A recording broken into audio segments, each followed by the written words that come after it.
अगर आप नमाज पढ़ते हो, अगर कोई बोले कि नमाज पढ़ना पाप है, तो उसको सामने रख करके कहो कि नमाज पढ़ना पाप है। किस किताब में लिखा? अगर कोई आरएसएस का गुंडा आ जाए, वीएचपी का गुंडा आ जाए, विश्व हिंदू परिषद का लुटेरा आ जाए, ये लुटेरे हैं, ये लुटेरे, ये देश के हित में नहीं है, देश को खत्म करना चाहते हैं, संविधान को तोड़ना चाहते हैं।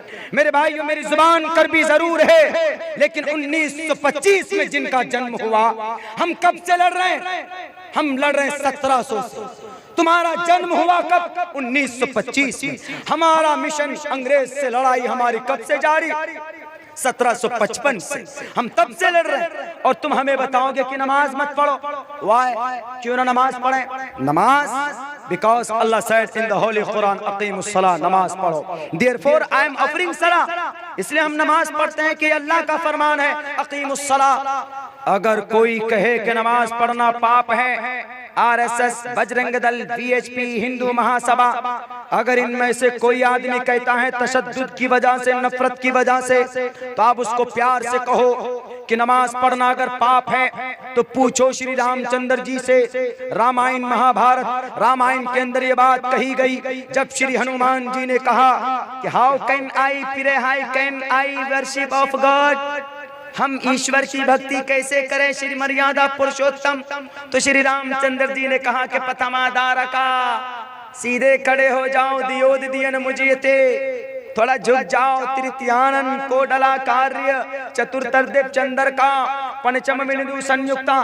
कही ये बात श्री रामचंद्र जी ने कही हनुमान को कि खड़े हो जाओ, झुक जाओ, कुंडली मार कर बैठ जाओ। वो भी इबादत की तलकीन कर रहे हैं। वो भी कौन सी इबादत? वही साष्टांग इबादत जो हम नमाज पढ़ते हैं, वही नमाज का तरीका सेम बताया गया। अब क्या जुर्म है ये, क्या पाप है? तो बिल्कुल नहीं होना चाहिए।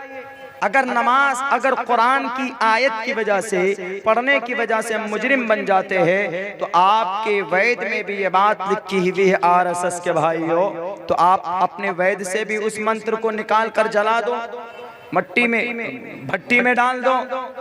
ये नफरत की सिर्फ बात, ये सिर्फ नफरत की बात। मेरे भाइयों, मैं इतना कहूंगा आप सब लोगों से, हमें सबसे पहले धार्मिक एतबार से स्ट्रॉन्ग बनना है। यानी हमारा जो रिश्ता टूटा हुआ है अल्लाह और उसके रसूल से, कुरान और हदीस से, हमें उससे जुड़ना पड़ेगा।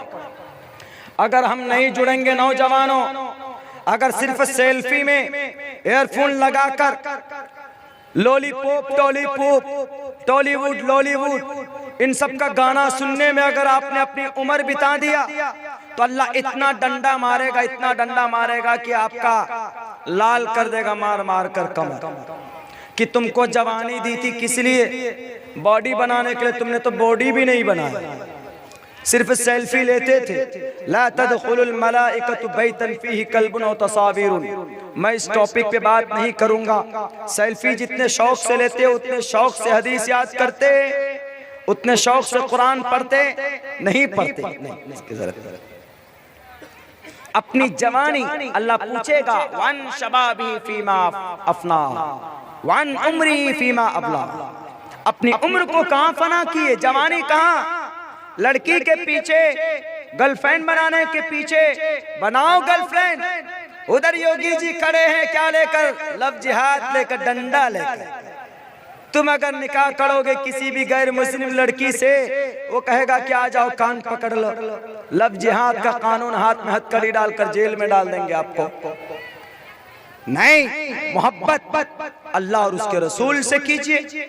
हमारे नौजवान जितनी मोहब्बत सोशल मीडिया से करते हैं, जितनी अपनी गर्लफ्रेंड बनाते, girlfriend not allowed according to the Islamic sharia. इजाजत नहीं है कुरान में, शरीयत में इजाजत नहीं है। मेरे नौजवानों, आप जाग जाओ। जवान अगर जाग गए, इस कौम के नौजवानों में अगर दीनदारी आ गई, तो इस कौम को उरूज पर जाने से फिर कोई नहीं रोक सकती, कोई नहीं। क्या तब्दीली लानी है? आप नमाज शुरू करें। गुनाह करते हैं, आप फिल्में देखते हैं रातों को, गाने सुनते हैं। मैं आपको नहीं कहूंगा कि बिल्कुल कल ही बंद कर दो, मैं नहीं कहूंगा मैं, लेकिन ये कहूंगा कि आप नमाज शुरू करो। इंशाअल्लाह नमाज में वो ताकत है, नमाज में वो चीज है, वो सिफत है, वो कैपेसिटी है कि नमाज पढ़ेंगे आप तो यही नमाज आपको बेहयाई और बुरी बातों से आपको रोक देगी। आप फिर किसी लड़की के पीछे नहीं जाएंगे, आप फिर शराब नहीं पिएंगे, आप फिर किसी के हक नहीं मारेंगे, आप फिर किसी को परेशान नहीं करेंगे। आप शराब पी पी कर, हमारे नौजवान शराब पी पी कर हमारी समाज की बहू बेटियों की इज्जत व आबरू की तरफ ललचाई हुई निगाह से देखते। मेरे भाइयों, नहीं, आज आपको खत्म करने की तैयारियां चल रही और आप बैठे हुए सेल्फी लेने में पड़े हुए।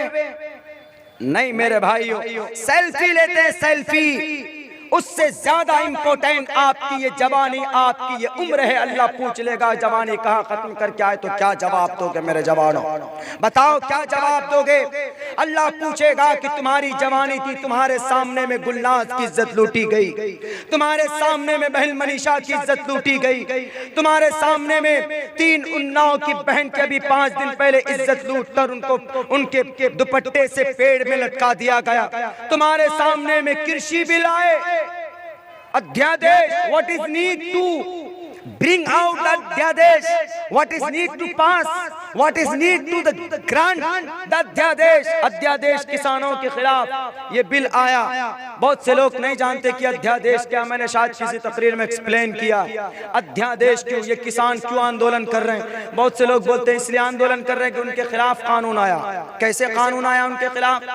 मैं बता देता हूं आपको। इसमें एक ये होता था पहले जमाने में, पहले क्या, अभी तक ये होता है कि आपने किसान अपना सब कुछ उपज करते हैं, अपने ट्रैक्टर में डाल कर लेके जाते हैं मंडी में, जो ज्यादा कीमत देता है MSP मिनिमम सपोर्टिंग प्राइस उसी को बोलते हैं, जो ज्यादा कीमत देता है उसी को हम बेचकर आ जाते हैं।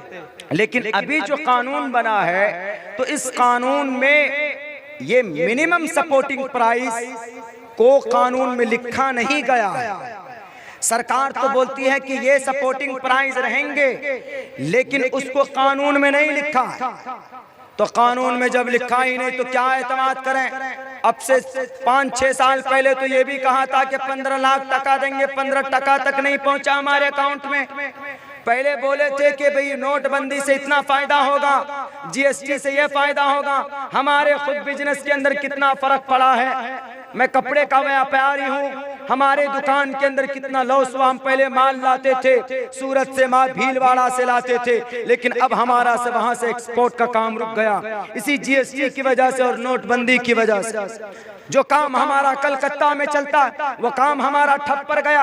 आप लोगों में से भी बहुत सारे जो बिजनेस करने वाले हैं वो काम आपका ठप पड़ जाता। ये झूठे हैं, झूठ बोलते हैं हमारे प्राइम मिनिस्टर साहब, और हमको उनको झूठ बोलने का, कहने का अधिकार है। आर्टिकल नंबर 19 के तहत freedom of expression, freedom of speech हम कह सकते हैं उनको। क्यों? वो हमारे PM हैं। हमको दर्द होगा तो हम PM को कहेंगे। जैसे हमको दर्द होता है तो हम अपने अब्बा को कहते हैं कि अब्बा पेट में दर्द हो रहा, डॉक्टर के पास लेके चलिए। तो ऐसे इस देश के अब्बा फादर हुए कौन? PM साहब। हमको तकलीफ होती तो हमको कह सकते। तो ये अध्यादेश लाया। या अध्यादेश क्या है? अध्यादेश का मतलब होता है अगर कोई मामला ऐसा सामने आया कि उस मामले का समाधान संविधान में नहीं है, कानून में लिखा हुआ ही नहीं, इमरजेंसी की सूरत आ गई, संविधान में लिखा नहीं है, तो आप क्या करेंगे? तो फटाफट उसके ऊपर एक ऑर्डिनेंस लाते, फटाफट एकदम आनन फानन एक बिल लेकर आते, उसको पास नहीं करते, न लोकसभा में पास करते, न राज्यसभा में पास करते, कहीं पर भी पास नहीं करते, बल्कि फौरन उसको बिल को लाकर, ऑर्डिनेंस ला करके उसको बाद में पास करते, उसको कानून बना दिया जाता है। लेकिन क्या किसानों के लिए ऐसी कोई सूरत ही पैदा नहीं हुई थी? बल्कि किसान तो पूरी दुनिया के लोग कोविड में मुंह में मास्क लगाकर, हाथ धो धोकर अपने घरों के अंदर बैठे हुए थे। सबसे ज्यादा इस देश में अगर कोविड-19 इस कोरोना काल के अंदर मेहनत की है, 24 घंटा जाग जाग कर इस देश को अगर अनाज किसी ने बख्शा है तो उस कौम का और उस बिरादरी का नाम किसान है, फार्मर है। आज उसी बिरादरी को आप बंद कर रहे हो। अगर उन्होंने अनाज उगाना बंद कर दिया, अगर उन्होंने मूंजी और चावल उगाना बंद कर दिया, ये जो खा खा कर इतना मोटा मोटा पेट बना लिए हो सारे तुम पार्टी के लोग, तो कहां से तुम्हारा पेट बढ़ेगा, कहां से तुमको रोटी मिलेगी, कहां से तुमको दाल और चावल नसीब होगा।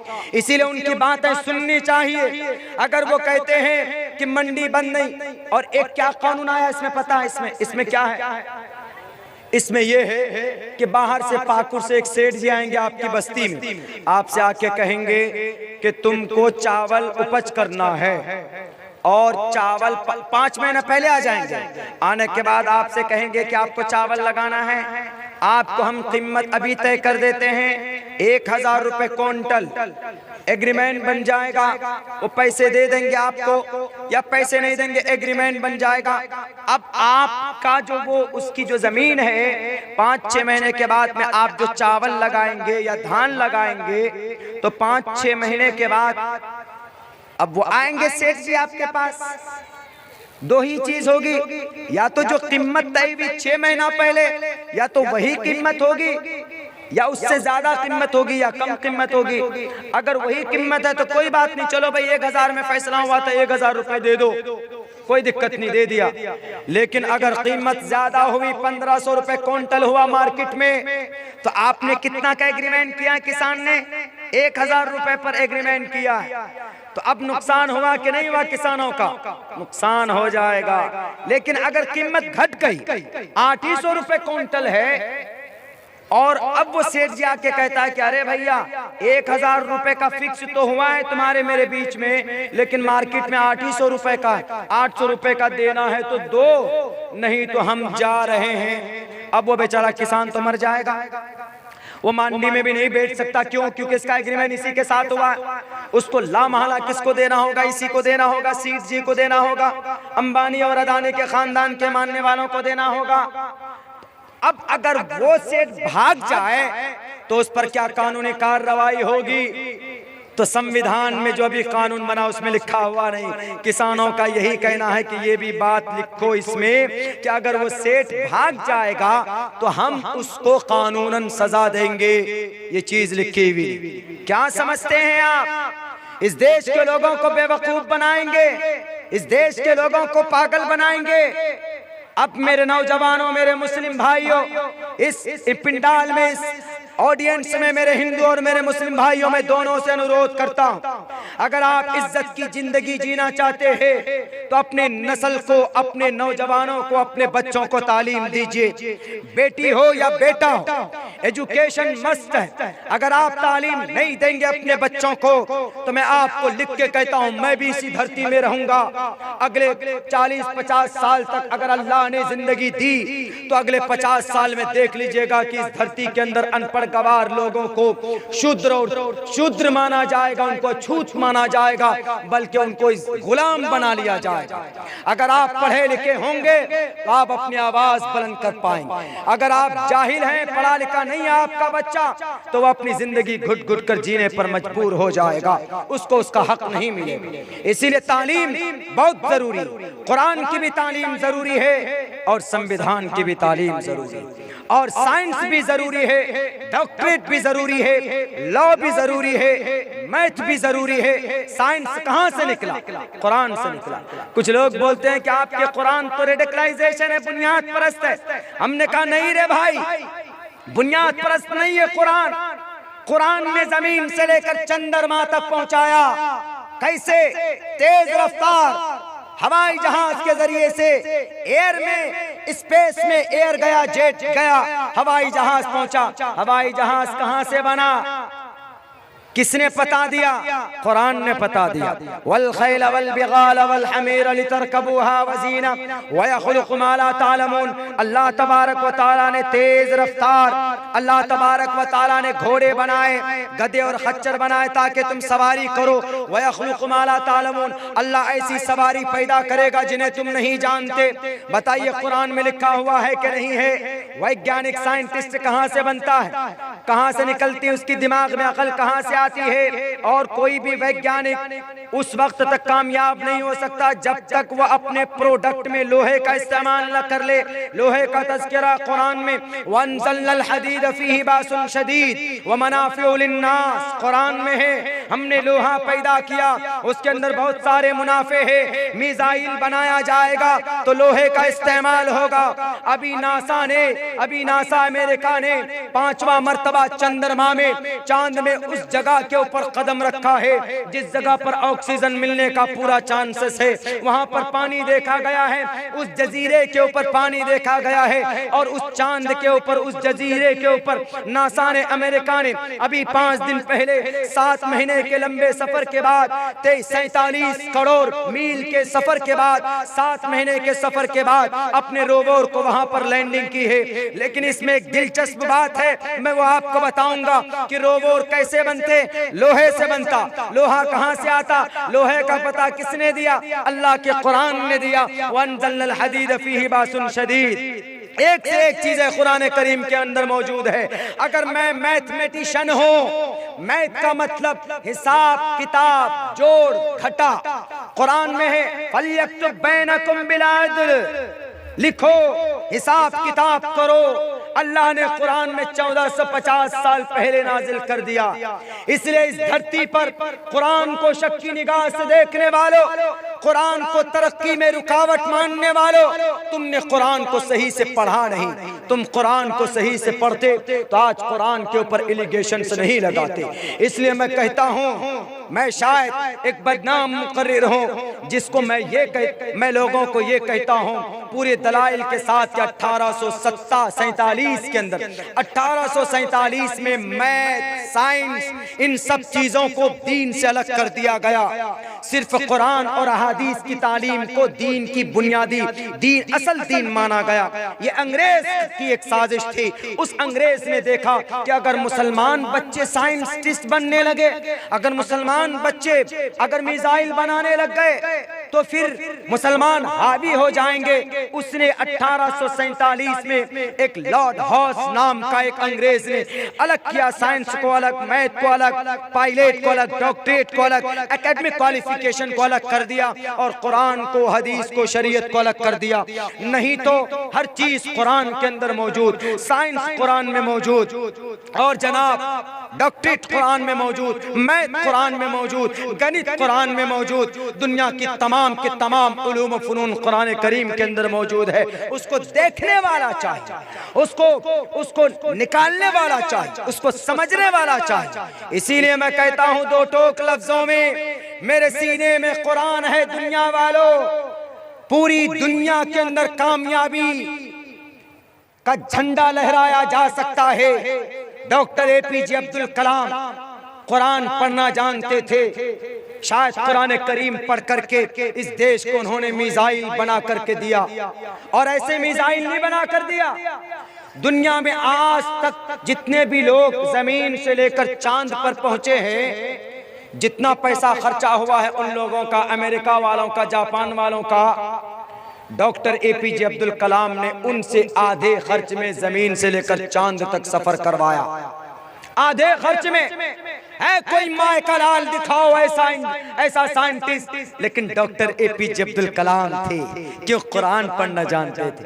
ये हुनर उनको वहीं से मिला होगा, ये चीज उनको वहीं से मिली होगी।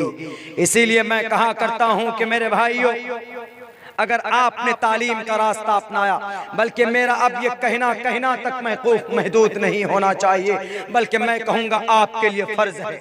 तालीम हासिल करना आपके लिए जरूरी है, आपके बच्चों को तालीम देना जरूरी है। आपने अब तक जो सुस्ती कर ली वो कर ली, लेकिन यहाँ से आगे आपको कदम बढ़ाना होगा एजुकेशन के।